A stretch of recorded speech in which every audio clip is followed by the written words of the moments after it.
Good afternoon, everyone. Am I clearly visible and audible? I welcome you to this session, 100 Most Expected MAHCET English Questions. This is the part 3 of this session. Yes, you remember this? We've already had part 1. Yesterday we had part 2. So today I come to you with part 3.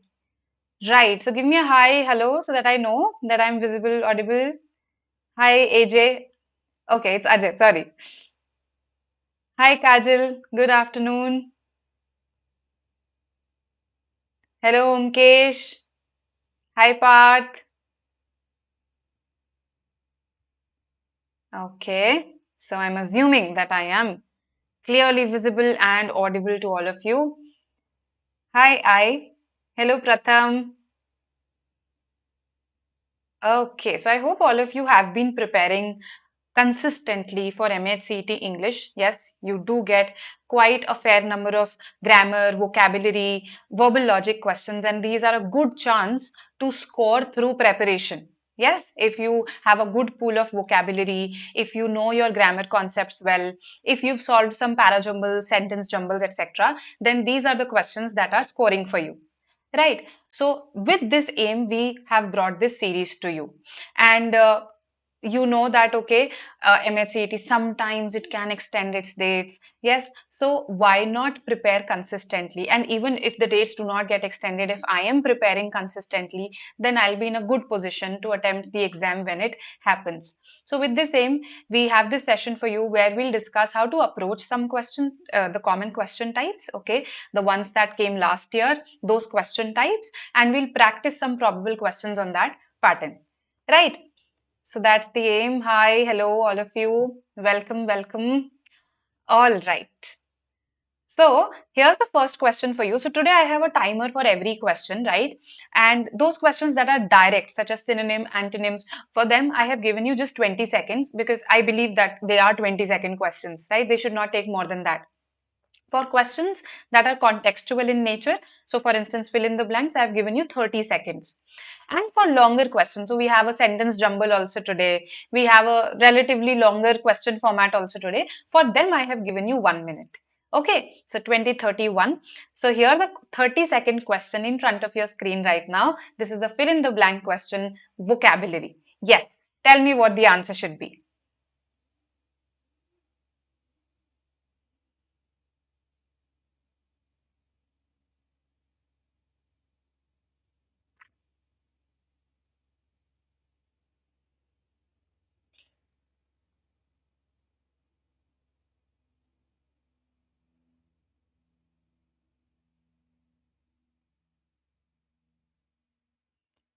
All right. Let's see what you say. 30 seconds are up. Hello, Om. Hi, Ajay. A very good noon.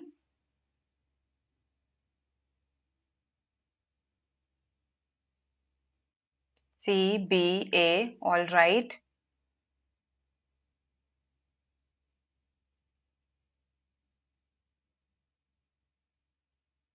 Okay.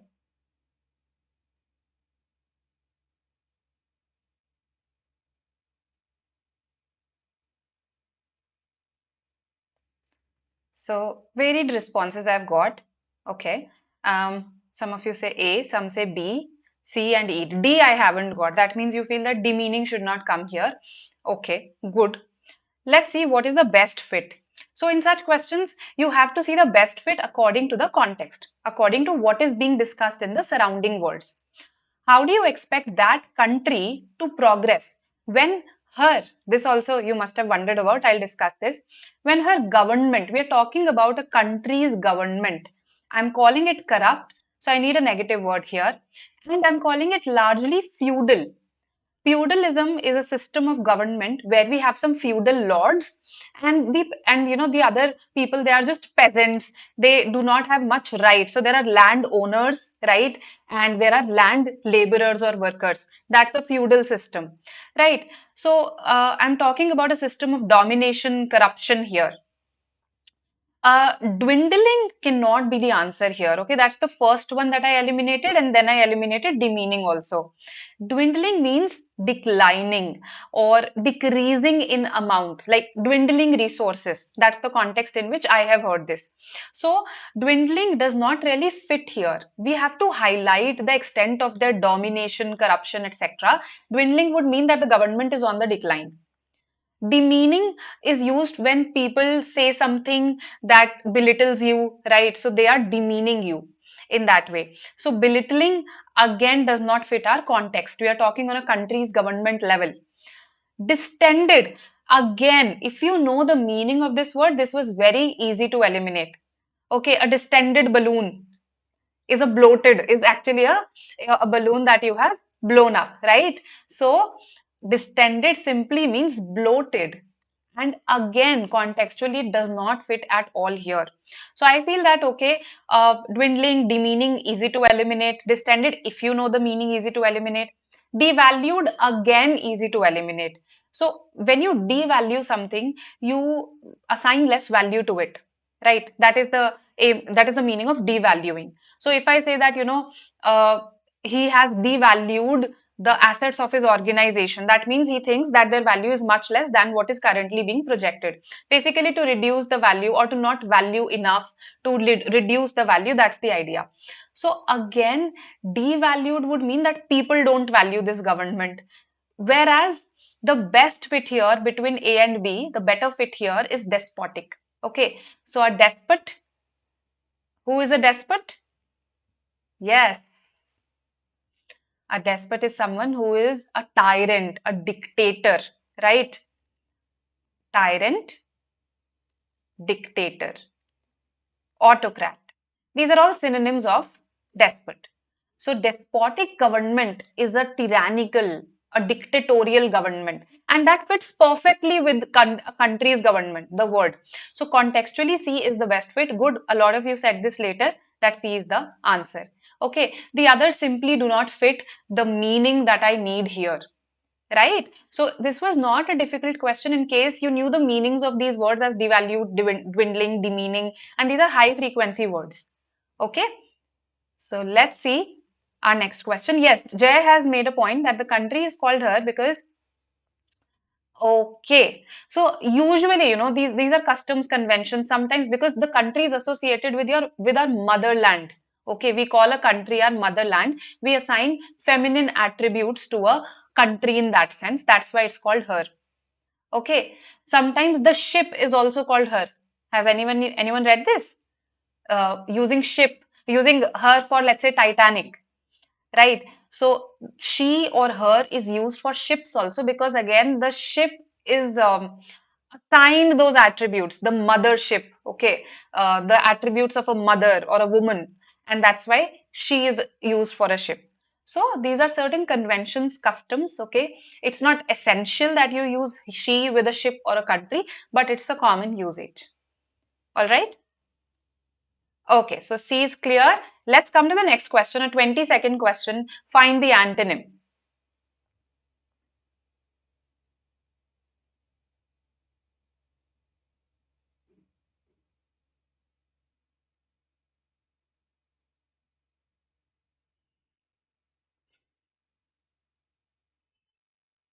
All right, so let's see what you've said. Yes, uncanny. Okay, so whenever I look at such words, in case I do not know the meaning, I recall the context. So he bore an uncanny resemblance to the prime minister, let's say, an uncanny resemblance. So you find it a little strange, something that's not natural for you, right? So we need the antonym. Some of you are saying canny. What does canny mean? Just because there's an un there and there's a canny here, does that make it an antonym?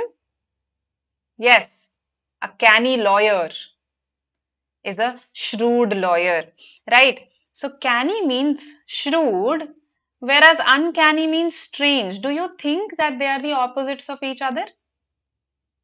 Yes, I do not think so, that they are the opposites of each other. So that is why I included this option because students often think that the opposite of uncanny would be canny. No.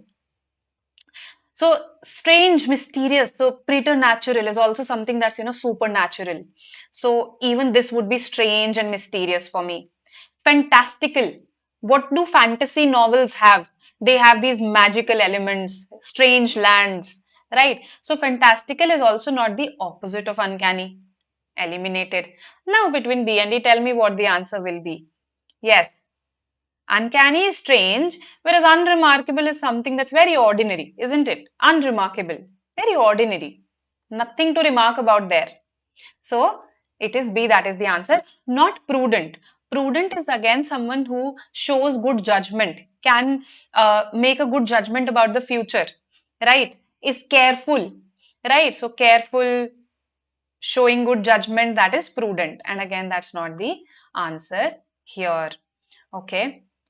So I'm sure that you've learned some words. Preternatural, fantastical is something that you knew already, right? And uncanny and canny are not antonyms. All right. Let's go to the next question. Synonym, 20 seconds. Tell me.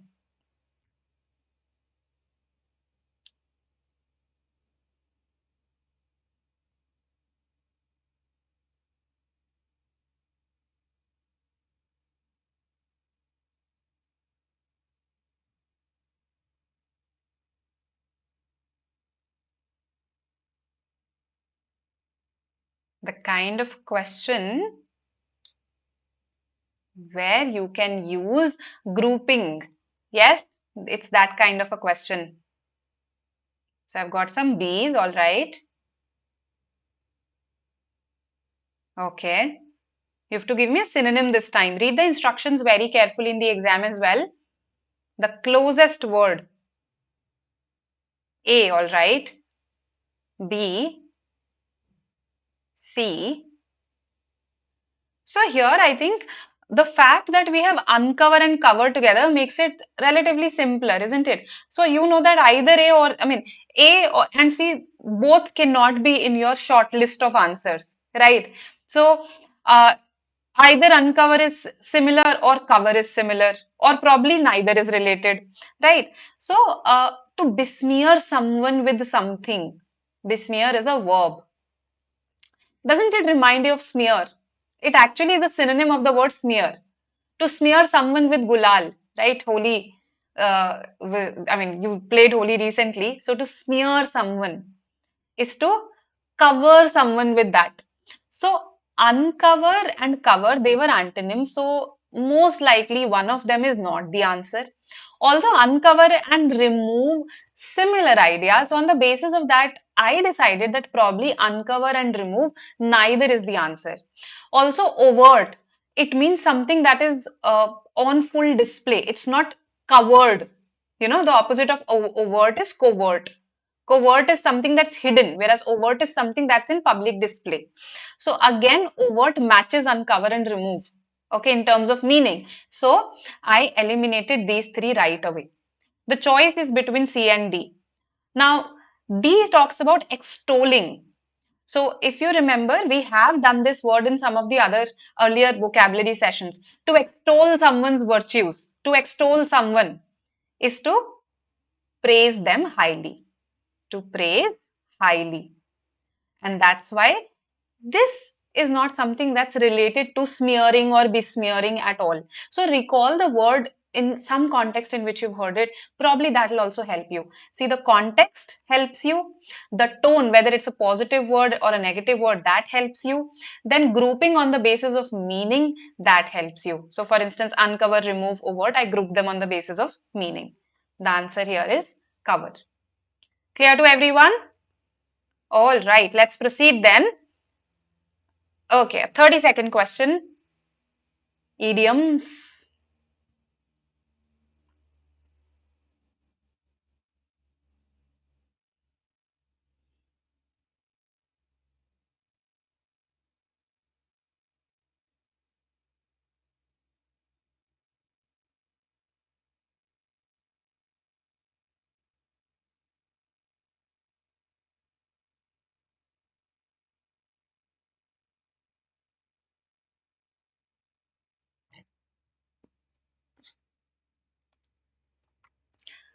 Some of them are pretty easy. So just rely on that point, okay, on that body part, uh, whose idiom you are very sure about. And from there, start eliminating, right? So I've got some C's in the chat box. Let's see what the others say. All right. So I think footing the bill is very common. To point the finger at someone is again common. So here we had some very common expressions that you could easily recall just by looking at the meanings here, right? So for instance, to put the blame on someone else is to point the finger at someone. Foot the bill when you bear, okay, when you bear the bill, that's when you foot the bill. She could not stomach that, icy remark on his part that he made. So she could not stomach that insult. She could not tolerate that insult. If you have your eye on something, okay, oh, I have had my eye on that mobile for so long, right? That means you want to buy that mobile. Yes, you're looking at it with desire. That is to have your eye on something. So, 3 is 6, 2 is 8. Even if, let's say, you make two combinations here, 3 is 6 and 2 is 8. Yes, you know that this combination exists only in option C, and therefore option C is the answer. All right. So, C is the answer here. Okay, let's have a look at another question. This is a spelling question, so a 20-second question. Let me see what you say. Yes.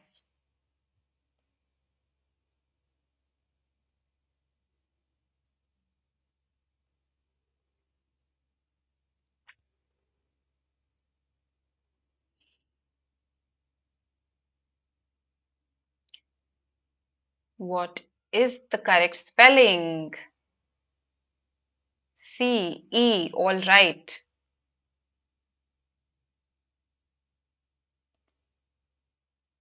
C or E, yes.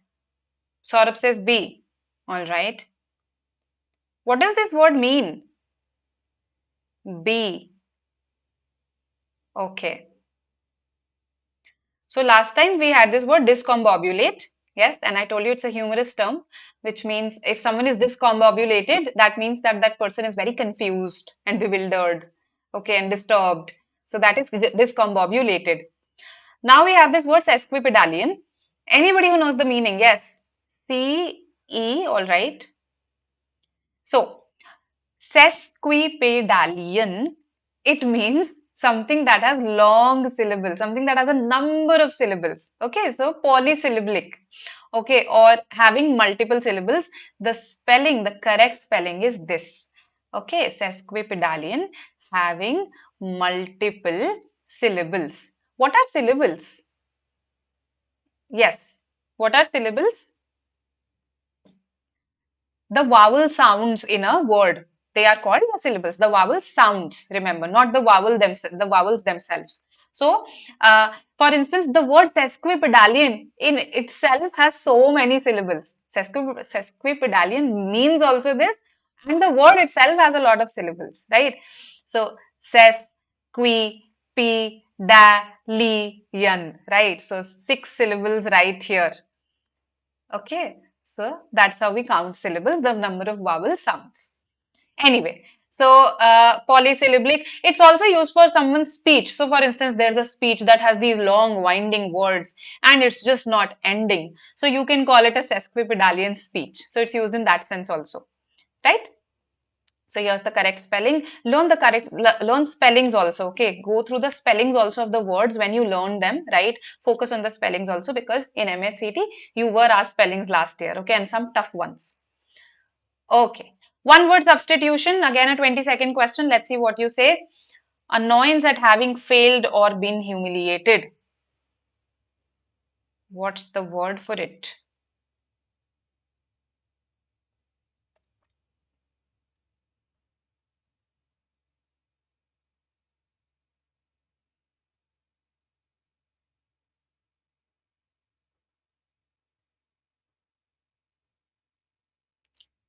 Again, some high frequency words here. These are not difficult words. So I've got E, D, what else? A, okay. B. All right, I've got all the options A, B, C, D, and E. So, annoyance.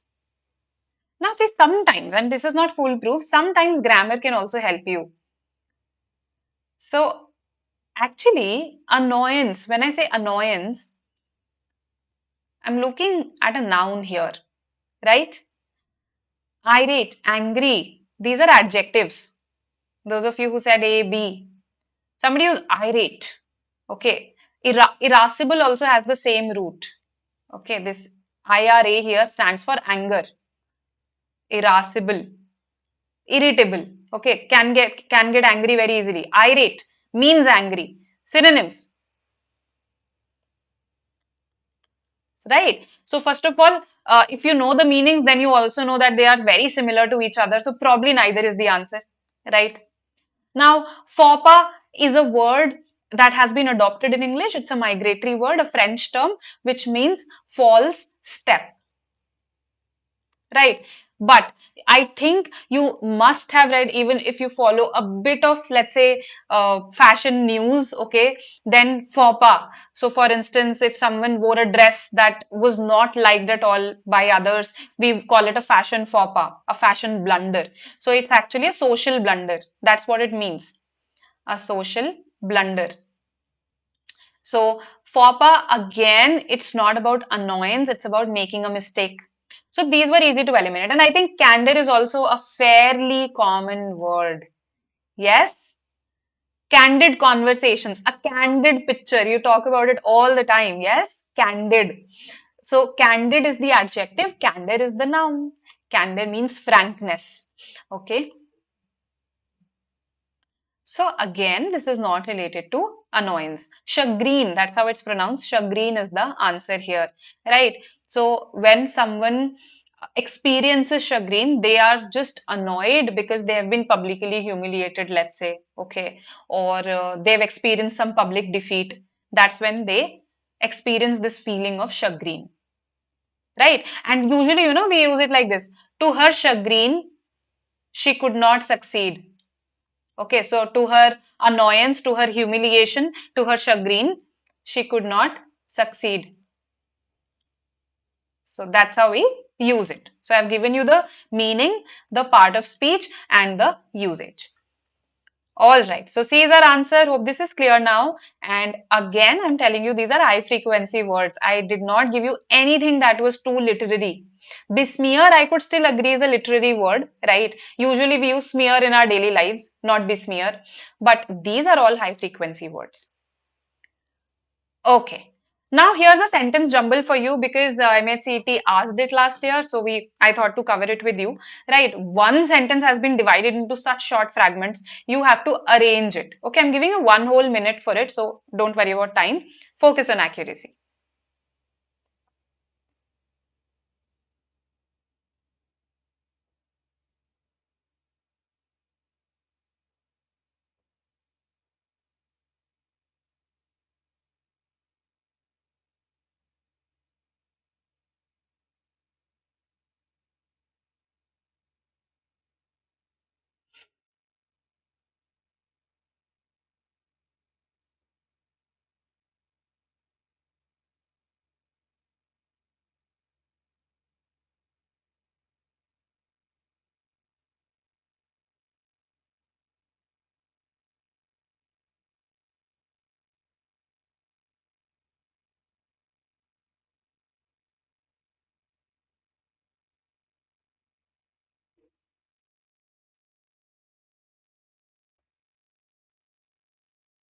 All right, so it does have some close options, some slightly confusing options. Okay, so there's A, B, D, E. All right, E. Okay, quite a few E's. Okay.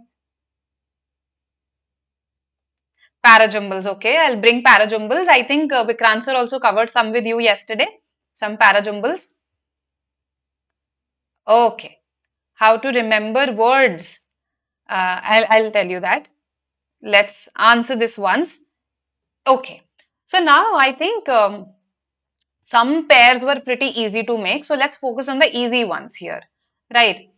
By preventing wastage in. So, in what are we preventing wastage?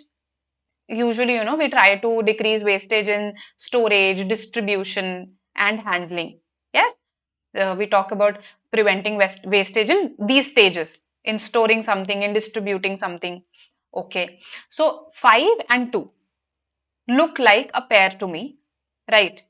And on that basis, I can eliminate, okay, fine, two options. Two options I can eliminate. All right. Then we are talking about increasing productivity. Yes, the productivity can be increased. All right. Or besides increasing the productivity, even that fits. So this I have to figure out. Should it be besides increasing the productivity or should it be the productivity can be increased?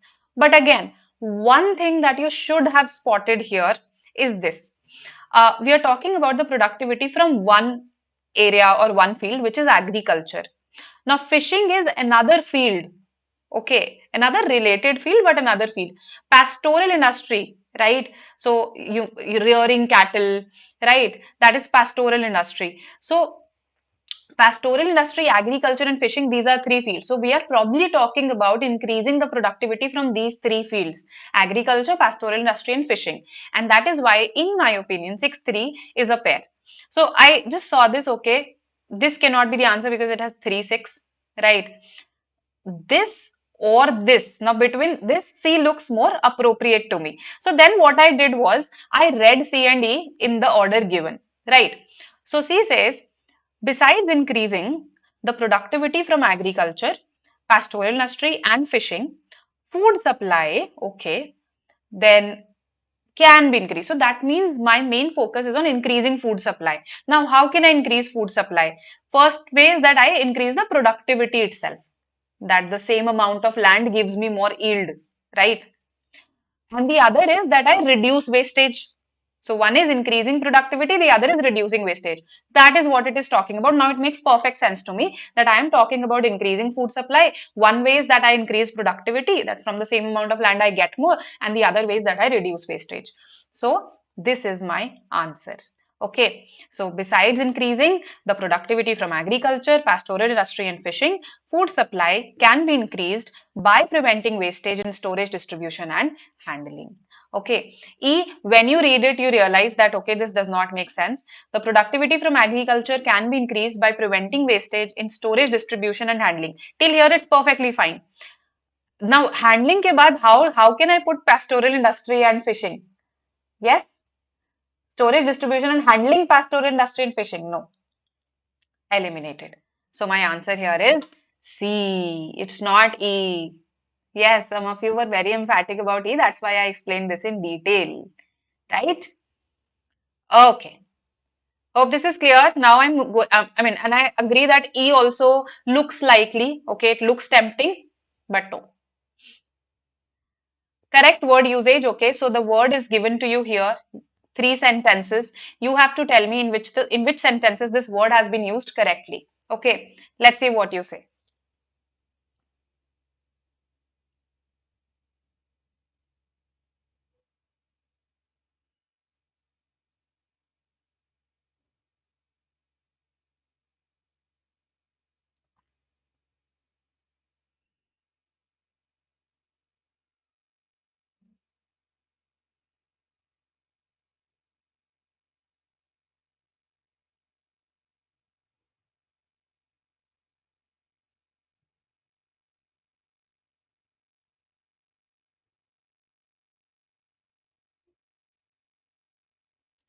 All right.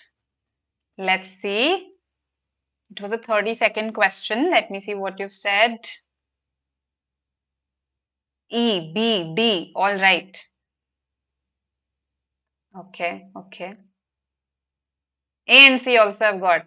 Okay. What does this word mean? Any idea? Any context in which you've heard it and you can recall it? Eager, excited, curious. It's a synonym of these words. Agog.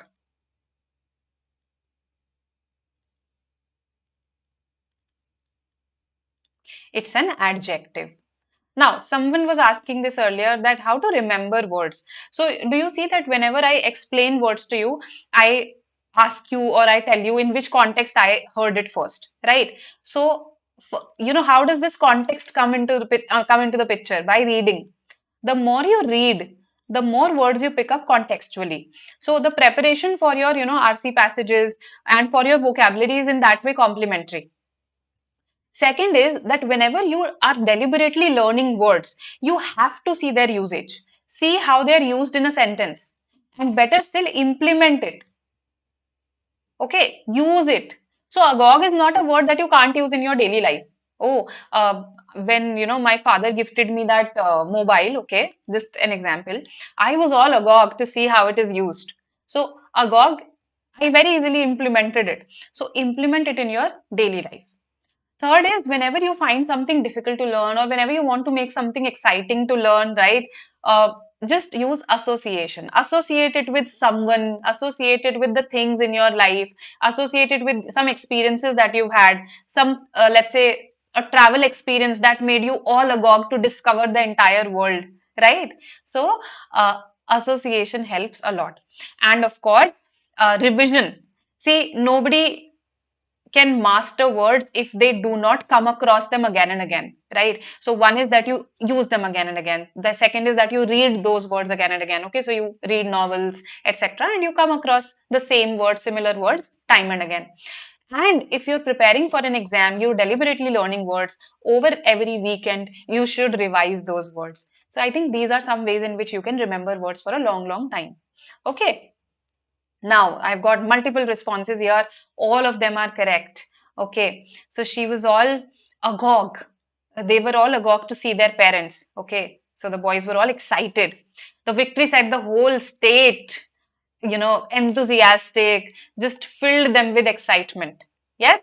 So, all excited. Then she was all agog again. It surprised her. So that's why she was all agog at the surprise announcement. She got excited by it. Okay, and probably she was curious to know more. So all these usages are correct. The answer is all 1, 2, and 3. Okay. E. Good, Shivam. Shivam said E. Mohan said E. Shubham said E. Shraddha said E. Good. I think Shtavasti also said E. All right, so this is about word usage. There are more such questions that you can practice from early CAT papers. CAT used to ask these questions back when vocabulary used to come in it. So you'll find a number of such questions there in CAT previous year papers. Okay, fill in the blank. Now we come to grammar. Let's see what you say here.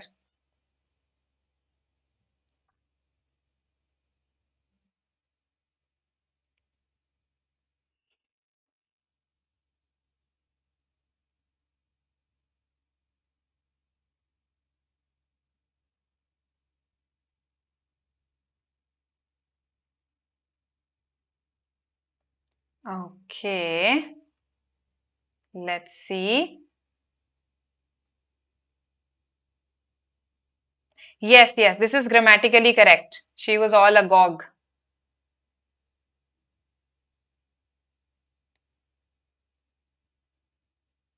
They was all no, no. They is plural. How can I say was after they? They were all agog. Okay, so I've got B, C, A. Okay, Tejas has typed B multiple times. See, of course, this one should be 4. Yes, I think in case you've attended my earlier sessions also for various other exams, I've covered since and for a lot of times. Since is used for a point of time. Yes, for is used for a period of time. Now, century is not a point. A century is a period of 100 years. So for centuries, moreover, we are talking about multiple centuries here, for centuries, not since centuries, not from centuries. Now, countryside is an area. Okay, usually, the areas that surround the main city, okay, and they are lush green. So they are not the main city, they are near the main city, they are lush green, and they have a more rustic lifestyle, relatively more rustic lifestyle, right? They are called the countryside. So it's an area, and therefore the preposition of area is in and not at. Okay, so for centuries, people have been living in the countryside. D, Delhi is the answer here. No other option fits. Yes. So those who said B, no, not at all.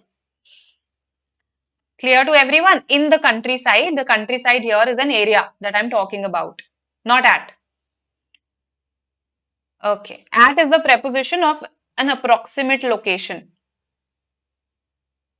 Now, a sentence correction question, a part has been underlined, right? So this is the part that has been underlined. I've made sure that I've underlined the right part today, right? And you have to tell me if it needs any correction or not. The option A is a repetition of the original part of the original phrase. The others are different. Okay, so spot the differences. Tell me the answer. You again have 1 whole minute for this.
All right.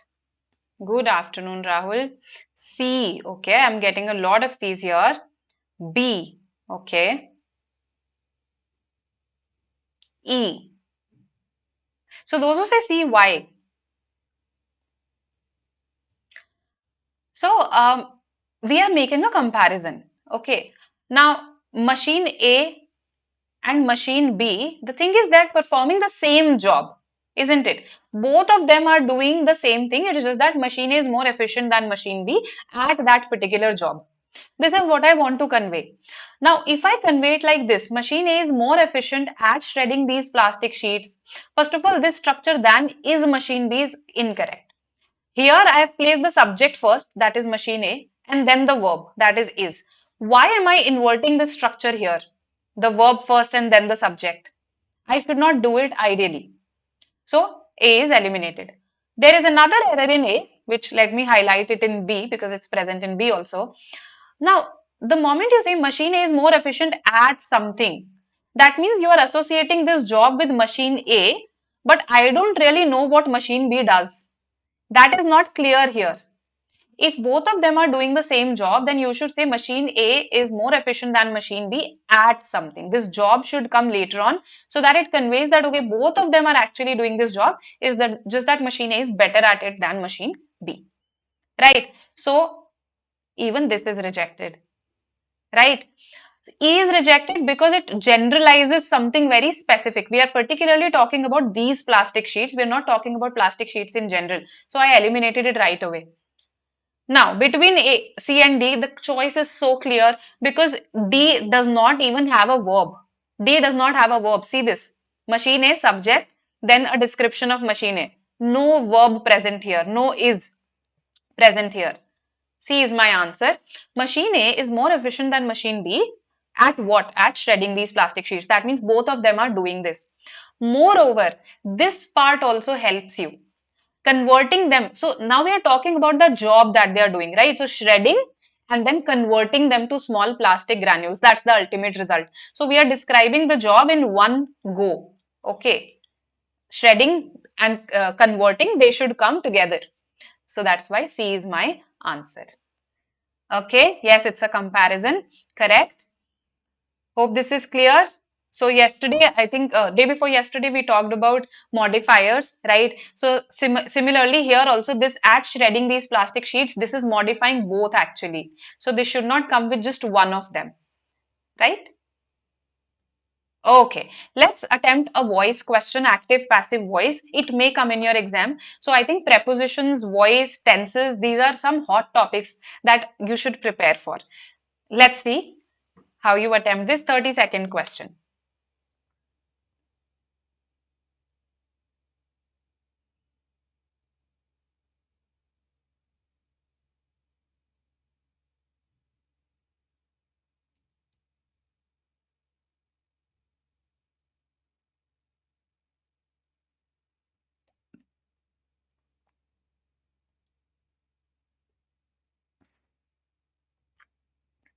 All right.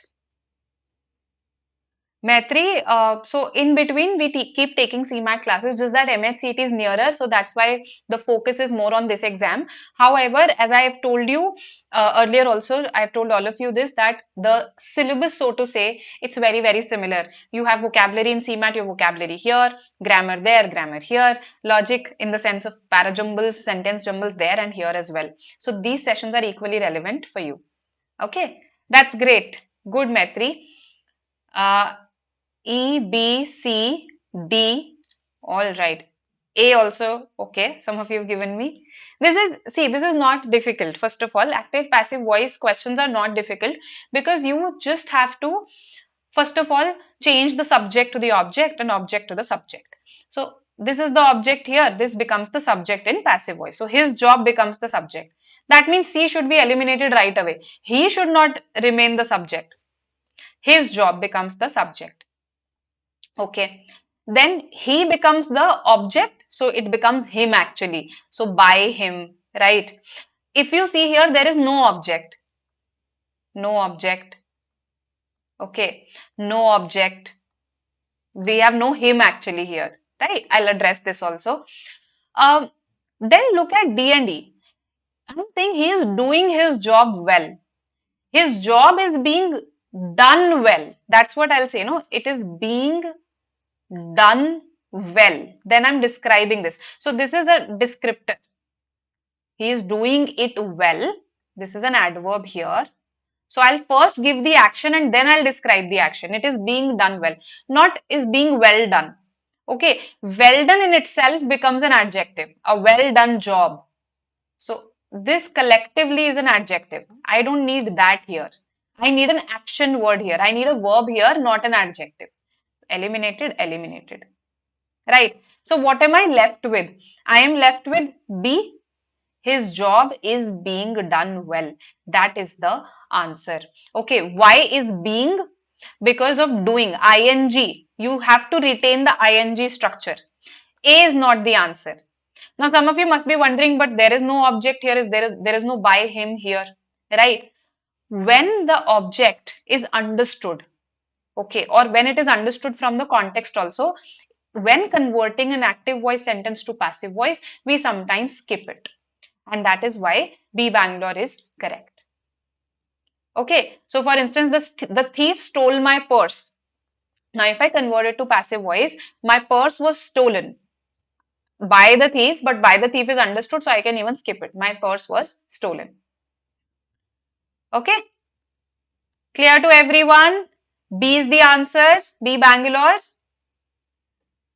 All right. So do have a look at active passive voice rules. They can come in handy if a voice sentence, if a voice question comes in the exam.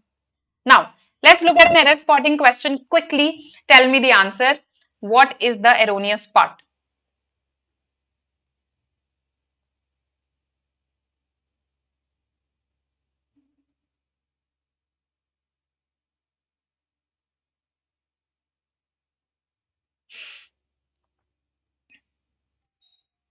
I think it's easy.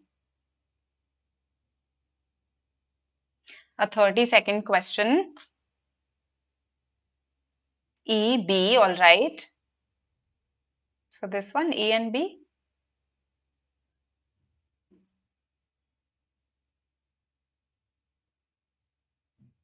Okay. A, all right. 4, which is D, Delhi. Okay. All right. So, from in place of to, good part. Absolutely correct. So, you prevent something from happening. Yes, he prevented the building from collapsing. Right. So, you prevent something from happening. So, from sinking further into the ground, not to sink. And that is why 4 is erroneous. D, Delhi is the answer here. Right. So, this was easy actually. Now, let's have a look at this. So, here two parts may be erroneous or there may be no error. Let's see, 30 seconds.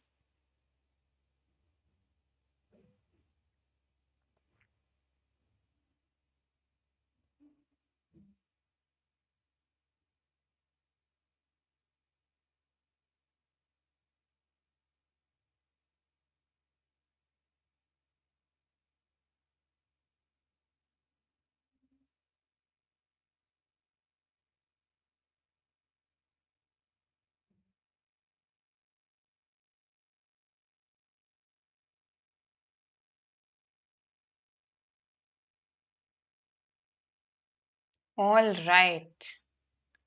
A, D, okay, 1, which is A, acha, 1 and 2, all right,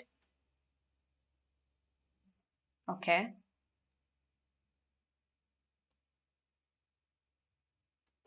Diverse responses, okay.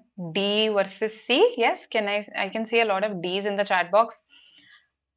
She sat on her desk. Is it correct that she sat on her desk? Again, preposition errors. On is the preposition of surface, at is the preposition of approximate location, and in is the preposition of area. Right. So if someone is sitting on the desk, that means they are in contact with the desk. You don't sit on a desk, you sit on a chair, right? You sit at your desk. Okay. So if let's say your chair, even if they are connected to each other, right?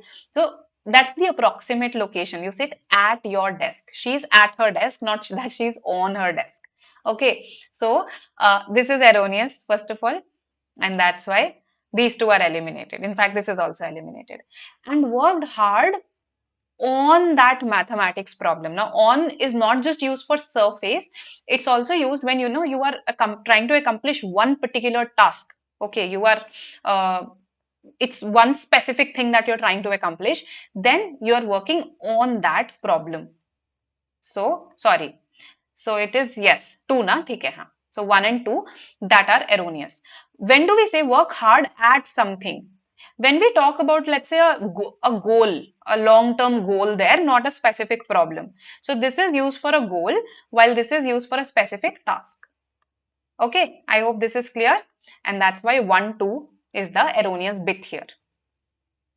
Clear, everyone? Okay, so the last question for the day then, a fill in the blank. Let's see what you say.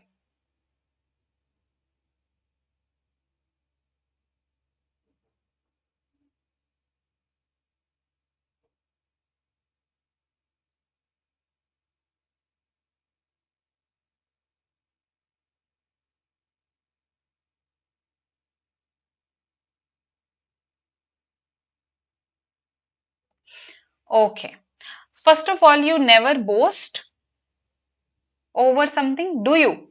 One of you is saying B for this. Do we boast over something? Yes, I want others also to respond. What has happened? We do not boast over something. We boast about, or we boast of something. Of is the most appropriate here, right? So, over and around should have been eliminated right away. Yes? Then D says boast on how quickly he could run. He always boasted on. No, he always boasted of how swiftly he could run. C is the most appropriate here. There is no such word as fastly, first of all. So this is erroneous right away. Fast is an adjective also, it's an adverb also. It does not become fastly as an adverb. Also, boasted about I could still have accepted, but because of fastly, we'll reject this. Boasted on is the incorrect preposition here. So, on the basis of the first blank, I eliminate this. So, you always boasted of how swiftly he could run. Okay, and as I've told you earlier, also sometimes prepositions do not follow any rhyme or reason. It is just the way they are. This is the way they are used. So, we always boast of something, right? Hence, C. Okay. So these were some questions. Initially, we did some vocabulary questions, then we followed them up with some grammar questions. There was a sentence jumble in between. I've tried to cover all the question types that came last year in your exam and some more also, some more question types as well. Hope this session helped you. Now, in case any of you is planning to take CAT 2023, we have a new batch for it. You can enroll right now. The link is in the description box. Also, to make the course more accessible, we have some scholarships available. So if you perform well in this test, the scholarship test that is going to happen on the 18th of March at 7 p.m., then you can avail up to a 90% scholarship. Okay, you have to register for it early because there are limited seats available. Again, the link is in the description box. Then, in case you are taking CAT 23 but you're confused about your strategy, how to ace the exam, then for that we have a workshop on the 11th at 7 p.m. Do attend it. right? And of course, this series is going on. This was the third part of the series. Tomorrow we'll have another part, right? So I'll see you tomorrow at 12 with some more questions on English, right? So do join. And yes, stay connected. Welcome, Parth. Welcome. The main topics to cover. So, Shruti, in vocabulary and grammar, the question types that I have covered with you, those are the main topics. Also, if you want to know a little bit more about them in detail, there is a session that I took called MAHCET Decoded. Just go through that session one. I talked to you about the main topics, how to prepare for them, and what your exam day strategy for these topics should be. Right? So just go through that once. All right then. So stay connected. I hope you've subscribed to the channel. Yes, if you haven't already, then please do. Right, we are there on all the social media platforms. We can even stay connected via Telegram. Right. For some free vocabulary and grammar tests, you can download our app, BYJU'S Exam Prep app, and it also has some other informative sessions that will help you to enhance your vocabulary and grammar both. Right. Okay then. I'll see you tomorrow. Bye bye. Welcome. Welcome. Bye.